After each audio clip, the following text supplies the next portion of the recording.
की ब्रिगेड गोलियां दाग रही है। दरअसल पाकिस्तान के कब्जे वाले कश्मीर में इन दिनों मुनीर का जुल्म सितम चरम पर है। जो आवाम अपने हक के लिए सड़कों पर उतरी हुई है, उन पर गोलियां बरसाई जा रही हैं, जिसमें अब तक 22 लोग बेवक्त मौत का शिकार हो चुके हैं, जबकि 576 लोगों को मुनीर और उसकी बुज़दिल सेना ने जेल की कोठरियों में डाल दिया है। लेकिन फिर भी भूख और पानी की कमी से हलकान आवाम पीछे हटने को तैयार नहीं है और पाकिस्तानी हुक्मरानों को अब फिर से मुल्क के टूटने का खतरा जो है वो लगने लगा है। अनाज, दवाओं से भरी गाड़ियों को बॉर्डर पर रोक लिया जा रहा है। हालात इस तरह के हैं कि लोगों को गटर के पानी से अपनी जरूरतें पूरी करनी पड़ रही हैं। बेबस पीओजेके की कौम अब भारत से भी गुहार लगा रही है कि भारत पाकिस्तान के खिलाफ एक्शन ले। तो चलिए आज इन्हीं अहम पहलुओं पर करेंगे विश्लेषण। साथ ही आपको बताएंगे कि मुनीर पीओजेके के लोगों के साथ किस कदर बेरहमी पर उतर आया है। देखिए, आगे बढ़ने से पहले आपको कुछ तस्वीरें दिखाते हैं। वो तस्वीरें जो बयान कर रहे हैं कि किस कदर पाकिस्तान के कब्जे वाले कश्मीर में आवाम गुस्से में है। तस्वीरें आपको दिखाएंगे। लाखों लोग मुनीर एंड कंपनी जो है उसके खिलाफ उठ खड़े हुए हैं। रात के वक्त भी पाकिस्तान और उसके हुक्मरानों के खिलाफ बगावती आवाजें बुलंद की जा रही हैं। पूरा का पूरा पीओजेके इस वक्त सड़कों पर है और अपने हक की लड़ाई के लिए मरने मारने पर आमादा है। एक और तस्वीर आपको दिखाते हैं जो कि रावलकोट की बताई जा रही है। हजारों की संख्या में पीओजेके की महिलाएं सड़कों पर उतरी, पाकिस्तान के खिलाफ जंग का ऐलान करती हुई सुनाई दी। जबरदस्त आजादी के नारे भी लग रहे हैं। अब दिखाते हैं एक और तस्वीर, ये तीसरी तस्वीर, इसे देखिए। पीओजेके के झंडे लिए महिलाएं पैदल मार्च कर रही हैं। इस वक्त ऐसी तस्वीरें पाकिस्तान में बेहद आम हैं।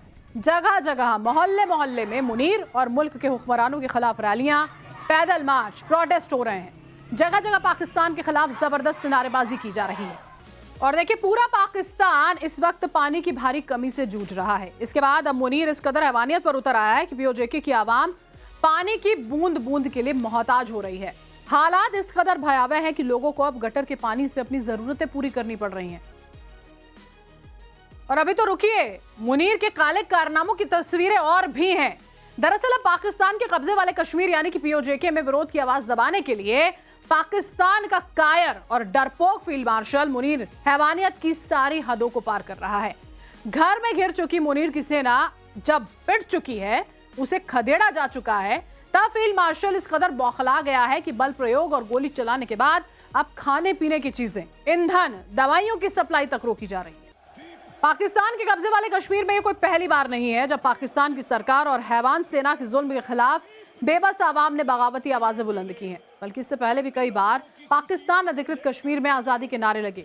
भूख प्यास से बेहाल आवाम कई बार अपने हक की लड़ाई लड़ने के लिए सड़कों पर उतरी, लेकिन मुनीर की जल्लाद सेना ने हर बार बारूद के दम पर यह आवाजें दबा दी।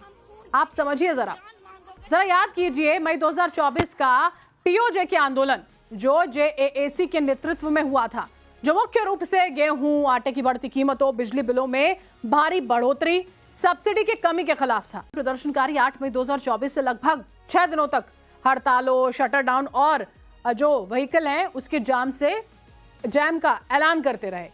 ये आंदोलन मुजफ्फराबाद, कोटली, रावलकोट समेत कई इलाकों तक फैला। इस दौरान मुजफ्फराबाद में रेंजर्स और पुलिस के साथ प्रदर्शनकारियों की हिंसक झड़पें भी हुई, जिसमें आंसू गैस, फायरिंग का इस्तेमाल किया गया। इसका नतीजा यह हुआ कि आधिकारिक आंकड़ों और रिपोर्ट्स के मुताबिक कम से कम 3 प्रदर्शनकारी मारे गए। साथ ही एक पुलिस अधिकारी की भी मौत हो गई और दर्जनों पुलिसकर्मी जख्मी हुए। फिर सितंबर अक्टूबर 2025 का पीओजेके आंदोलन भी जेएएसी की तरफ से आयोजित एक बड़ा क्षेत्रव्यापी विरोध था, जो कि 29 सितंबर 2025 से शुरू होकर लगभग 6 दिन 4 अक्टूबर 2025 तक चला था। इसमें पूरे पीओजेके में शटर डाउन हुआ, व्हील जैम स्ट्राइक जैसे हालात बने। प्रदर्शनकारियों ने पाकिस्तानी हुकूमत के सामने 38 पॉइंट्स चार्टर ऑफ डिमांड रखा था, जिसमें आर्थिक सुधार, बिजली, आटा, गेहूं की सब्सिडी, महंगाई नियंत्रण, राजनीतिक प्रतिनिधित्व और स्थानीय शासन में सुधार की मांगी थी। लेकिन शांतिपूर्ण शुरुआत के बावजूद मुजफ्फराबाद और अन्य जगहों पर प्रदर्शनकारियों की पुलिस और रेंजर्स के साथ में खूब हिंसक झड़पें हुई और मुनीर की कायर फोर्स ने निहत्थी आवाम पर आंसू गैस, लाठीचार्ज, फायरिंग की, जिसमें करीब 9 से 15 लोगों की जान चली गई। 100 से ज्यादा लोग इसमें जख्मी हुए थे। इसके बाद अब एक बार फिर से पीओजेके धधक रहा है, जिसे जेएसी के नेतृत्व में अब तक का सबसे हिंसक और बड़े पैमाने वाला विरोध प्रदर्शन माना जा रहा है। यह आंदोलन मुख्य रूप से जेएसी पर लगाए गए प्रतिबंध, आगामी चुनावों में 12 रेफ्यूजी सीटों के मुद्दे, महंगाई, बिजली बिल, बेरोजगारी, शासन संबंधी शिकायतों के खिलाफ शुरू किया गया। 7 से 8 जून के आसपास रावलकोट में एक ट्रेडर की मौत के बाद तनाव जो था वो ज्यादा बढ़ गया था। इसके बाद बड़े पैमाने पर प्रदर्शनकारियों और सुरक्षा बलों के बीच में खूब हिंसक झड़प हुई। इसमें अब तक करीब 22 लोगों की मौत हो चुकी है, जबकि 576 प्रदर्शनकारियों को गिरफ्तार भी किया गया है। और देखिए, मुल्क जो है वो यहाँ पर जल रहा है। मुनीर हैवानियत पर उतर आया है। अमेरिका ईरान डील में शांति दूत बनने की डींगे हाँकने वाला पाकिस्तान आज खुद टूटने की दहलीज पर खड़ा है। लेकिन आखिर पीओजेके में ये पूरा बवाल खड़ा क्यों हुआ है, एक बार इसे भी समझ लीजिए आप। देखिए, दरअसल पीओजेके की आवाम जो है वो एक प्रमुख मांग सस्ती और स्थानीय हाइड्रो पावर परियोजना से हासिल रॉयल्टी का हिस्सा है। बंगला डैम समेत नीलम झेलम और दूसरे हाइड्रो प्रोजेक्ट से पीओजेके में सस्ती बिजली पैदा होती है। पाकिस्तान के नेशनल ग्रिड को ये सप्लाई कर दी जाती है, लेकिन स्थानीय लोगों को पाकिस्तान के दूसरे हिस्सों की तुलना में बिजली महंगी दी जा रही है। इसमें फेडरल टैक्स शामिल होता है। प्रदर्शनकारियों का यह आरोप है कि दशकों से उनके संसाधनों का शोषण किया जा रहा है, जबकि उन्हें ना तो उचित रॉयल्टी मिलती है, ना ही प्रोडक्शन कॉस्ट पर बिजली दी जाती है। जेएसी के 38 पॉइंट चार्टर में इस मुद्दे को सबसे ज्यादा प्रमुखता दी गई है, जिसमें मांग ये की गई है कि स्थानीय निवासियों को प्रोडक्शन कॉस्ट पर ही बिजली यहां पर मुहैया कराई जाए। हाइड्रो पावर से उत्पन्न राजस्व का बड़ा हिस्सा पीओजेके के विकास, सब्सिडी और कल्याण पर खर्च किया जाना चाहिए। इसके अलावा पीओजेके में गेहूं, आटा सब्सिडी की मांग स्थानीय लोगों की बुनियादी खाद्य सुरक्षा और जीवन यापन से जुड़ी एक बड़ी समस्या है महंगाई। आटे की कमी और स्मगलिंग की वजह से आम लोगों को सस्ता आटा उपलब्ध नहीं होने की वजह से भारी परेशानी होती है।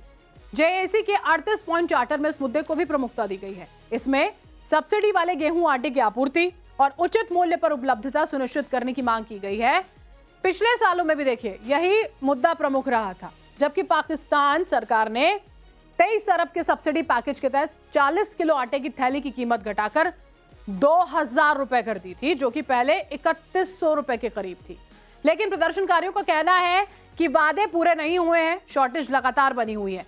साथ ही पीओजेके के विरोध प्रदर्शनों में आपको बता दें 12 रिजर्व सीटों के खात्मे की मांग है। राजनीतिक प्रतिनिधित्व और स्थानीय अधिकारों का सबसे अहम और विवादास्पद मुद्दा है।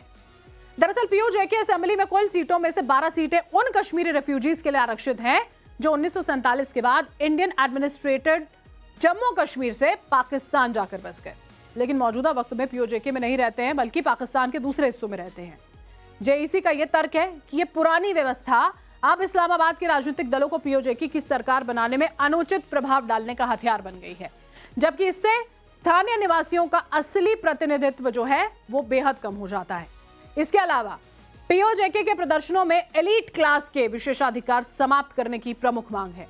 जेईसी के 38 पॉइंट चार्टर में इस मांग में शामिल हैं मंत्रियों, विधायकों और उच्च अधिकारियों के भारी भरकम भत्ते, अतिरिक्त वाहन, पेट्रोल, सुरक्षा गार्ड, आवास और अन्य लग्जरी सुविधाओं को खत्म करना। लोगों का आरोप है कि जब आम आदमी बिजली, आटा और महंगाई की मार झेल रहे हैं, शासक वर्ग सरकारी खर्च पर राजसी जीवन जी रहा है। साथ ही प्रदर्शनकारी अनावश्यक सरकारी खर्च कम करने और भ्रष्टाचार की जांच कराने की मांग जो है उसे लगातार उठा रहे हैं। और देखिए, अब नवभारत सुपर 6 में वक्त 2 मिनट में आज की